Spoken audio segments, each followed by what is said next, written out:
Good afternoon. Thank you so much for staying with us. We continue with you on Beyond the Headlines. I'm Dionne Jackson Miller. Apologies to my listeners and my guests once again. We appreciate your patience as we navigate our technical issues. All right, so let us welcome back Racheal Callaghan, Digital Communications Consultant at Start Social.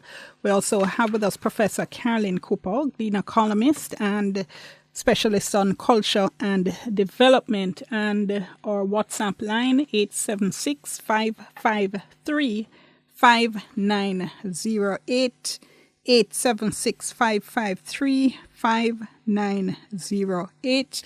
Another apology, switching the WhatsApp line on you again, listeners, because we did do some other switches as well. All right. Ms. Callaghan, thanks so much. We appreciate it. Let me let you pick up, because you had said the billboard was inappropriate in terms of, you said two things. One was location. You said where it was an issue. Tell us why you said that. Okay, so for me, primarily, it was actually the fact that they used a billboard to put up that creative. So a billboard is something that is open to the general public. There's no real curation that can occur about who encounters the image that's there. So I understand that people want to say that, creativity, they're trying to push the boundaries. I think that you do something like that in a space that you have better control, especially when you're putting out something like that. When we're talking about location, so my understanding is that there was a school right next to the billboard or in very close vicinity. Again, you have to consider who is going to be encountering the kind of content that you are putting out. And so some more consideration, I think, should have been put into whether or not that is something that's appropriate for, one, a billboard, and two, a locale like that. Okay, Prof. Cooper, let me bring you in. You also have some issues. Tell us why.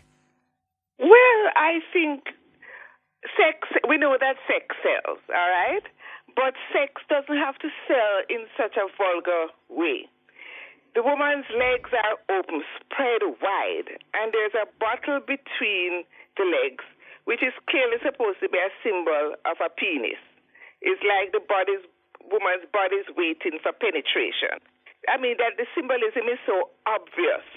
The bottle is the equivalent of an erect penis.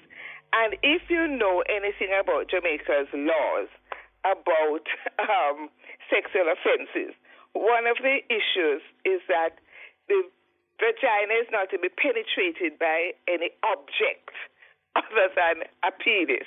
So you know that even at the level of the legality of the suggestion of this bottle as a sexual object, that is a problem. So for me, it's just a question of poor taste. If you want to sell your drink, sell it, but it doesn't have to be at the expense of the woman's body.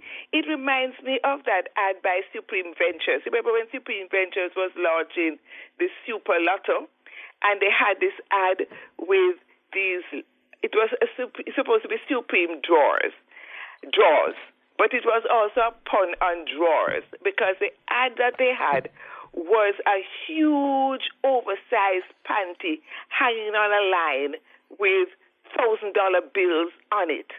And it was just so awful. So it's the same kind of sexual exploitation of the women's bodies. In those days when I was a Gleaner columnist, remember now I'm an ex-columnist because the Gleaner couldn't afford me anymore. You see them in Hards. I had to write a column about it. That it was just so upsetting to see the way in which the woman's body is constantly being used in a sexualized way. In the way that you use half-naked women to sell cars. But this now is not even the whole body. This is part of the problem for me, is that the woman is reduced to body parts.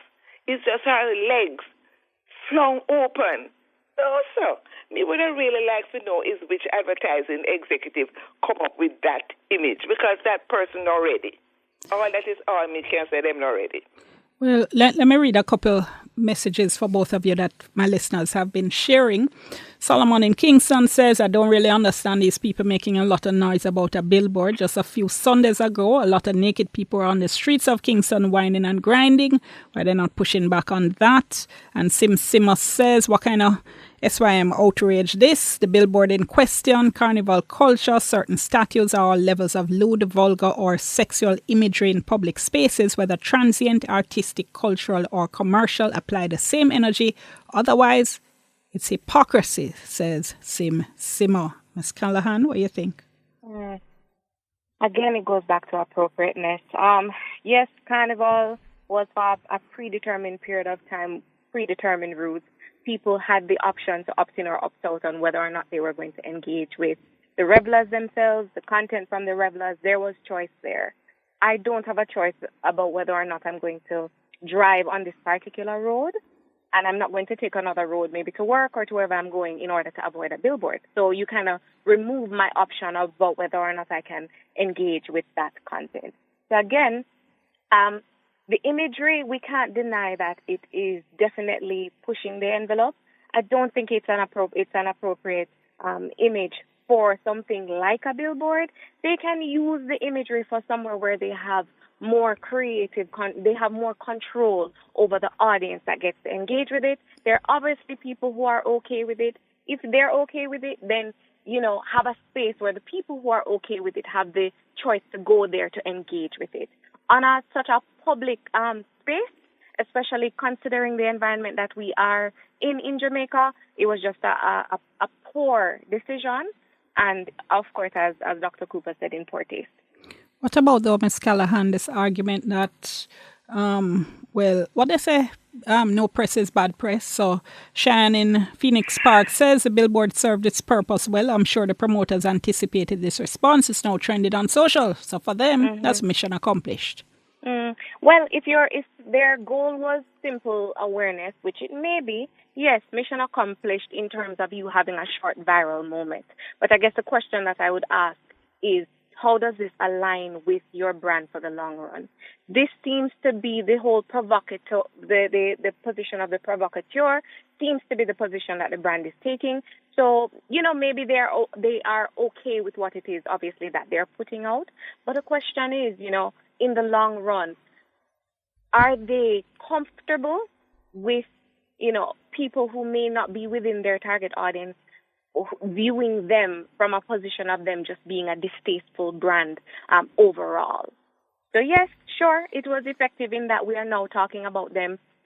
We visited their websites and their socials and seen what it is that they're putting out there. Does that mean that we're going to buy the product? Maybe, maybe not. But at the end of the day, what were they trying to achieve with putting it out there, and what do they want for themselves and their brand in the long run in this space? Prof. Cooper, your comment on the comparison to the emancipation statues. I remember, by the way, me and you talking about that very statue when it was put up, and a lot of people were upset. And at the time, you had said you never like it. But well, my position on that is that black people were fully dressed during slavery. We exercised choice about clothes. We were not naked. I think Laura Facey Cooper just misunderstood black people, or she would not have done that statue to represent emancipation. So, as I've always said, I have nothing against her. She did the best she could. The problem is the judges who selected that as an appropriate image for emancipation. Nakedness is not a problem in and of itself, but nakedness to represent the emancipation of black people from slavery is completely immoral, because that is not an appropriate image for how we should represent emancipation. Now, the carnival business, I took part in one of the first Jamaica carnivals, and the big problem I had was I went in a band, which I should not have been in, a whole heap of uptown brown people, and as soon as I arrived, I was attacked because I did not have on flesh-colored tights. I had to point out to the lady. No, hold on, stop. You what? And when they say flesh-colored tights, flesh-colored mean Caucasian-colored flesh. The tights were not the color of her flesh, And I had to point out that my black tights were closer to my flesh than to her flesh. So I said, this is the first problem I had. I said, I don't know what I was doing mixing up with them people. But there's a larger issue that carnival is not something that is part of Jamaican culture. It is now becoming part of the culture. And I have problems with the half-naked people out on the road. And I don't agree that because it's just for one day or so it's acceptable. Because the same people are jumping up and down at Carnival and carrying on as though it's fine.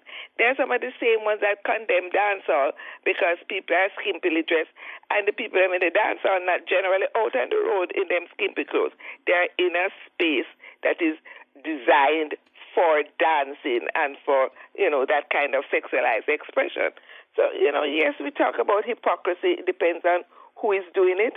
But no matter whether you say it's hypocrisy or not, nobody can persuade me that this ad with this bottle between the woman's size is appropriate. It is just vulgar and inappropriate. What do you say to KSMC? What would you say to KSMC? Well, KSMC said that they can't really regulate advertising. I saw the statement that they put out, but they did put pressure on the advertisers to get them to take down the billboard.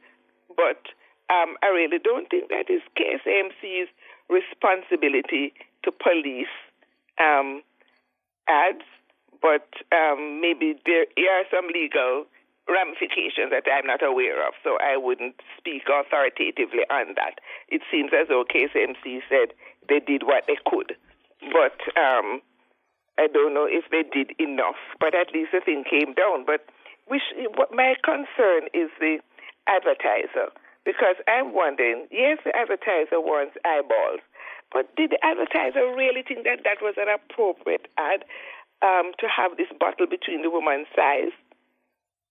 What are you selling? Is it the drink? Is it the woman as a commodity? Is sex you're selling? What is it you're selling? You surely could have sold that drink in a better way. And we have Orville in Spain saying, jokers we all are, check every wall on any bar around. Ms. Callaghan? But that is a bar. It's a bar. That is inside. I've always said I would like to do a calendar one year with some of those women in the bars, because there you see a kind of idealized black female body, quite different from the scrawny bodies that we see in the Miss Jamaica and the Miss World contest, Yes, I agree with Orville that you have these images of black women, big breast, big bottom in the bars, but they're in the bars. They're there for the consumption of the people who go in the bar. Is that a hell of a billboard in Rockford? Mm-hmm. You are commenting, Ms. Callaghan. We're Orville going with that argument. Ms. Callaghan, you want final comment to you? No, I'm completely aligned with Dr. Cooper on this one. They could have, if they wanted to keep that imagery, if they thought internally that was appropriate, they should have put thought into the strategy behind where it is that they were going to utilize that. You should know the market that you are in, right? You should be cognizant of the population, the general population that will engage with your artwork, and you should, as they say, when in Rome, you need to adapt accordingly. So they need to go back to whatever they have done, pull something that is a little less risky, that is, a better fit for such a public medium like a billboard, and then, whatever they want to do with that image, but we don't need it in the public domain, unfortunately. All right, going to leave it there.